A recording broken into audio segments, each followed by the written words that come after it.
clean water we drink comes from the soil. A certain amount of the rain that falls to earth returns to the seas and the oceans. Another part is retained by the soil. By means of the powerful absorbency of soil, the rainwater that falls begins to descend to the lower levels.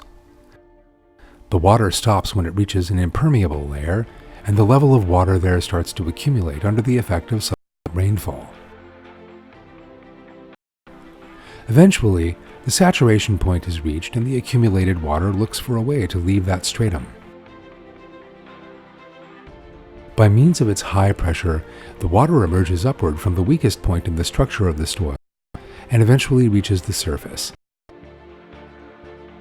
This high pressure is the reason why artesian wells spurt water as they do. God reveals in one verse of the Quran how rainwater enters the soil and gives rise to underground sources.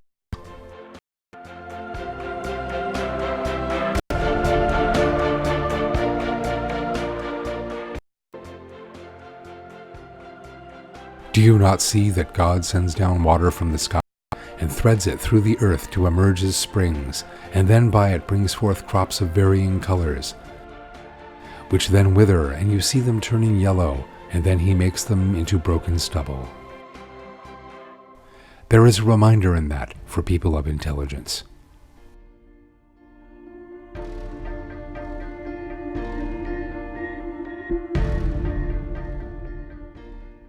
How is it that pure water can emerge from muddy soil? The way that pure water emerges from soil, which contains many wastes and waste products, is clearly a manifestation of God's compassion for human beings.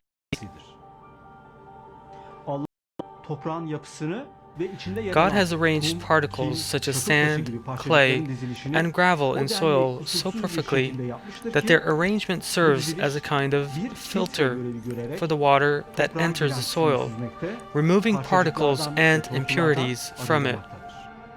In other words, the soil cleans the water that enters it, rather than dirtying it.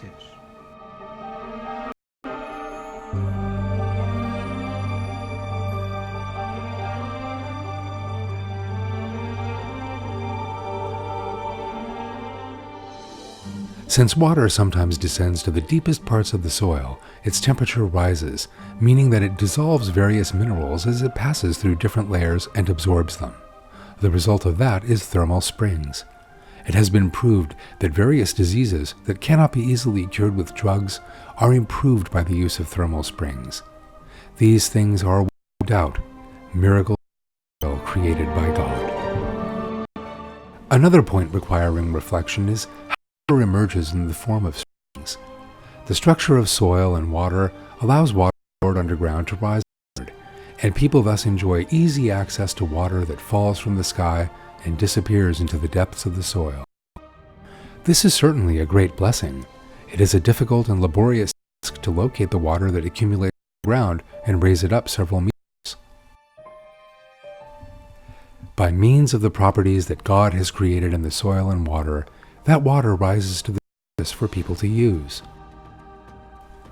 If the different strata of the earth did not hold water, but instead let it pass through to even deeper layers, water would constantly head downward. It would be physically impossible for it to rise up again. Had God created a structure like that, then none but God would be able to bring water back to the surface again. This is revealed in another verse.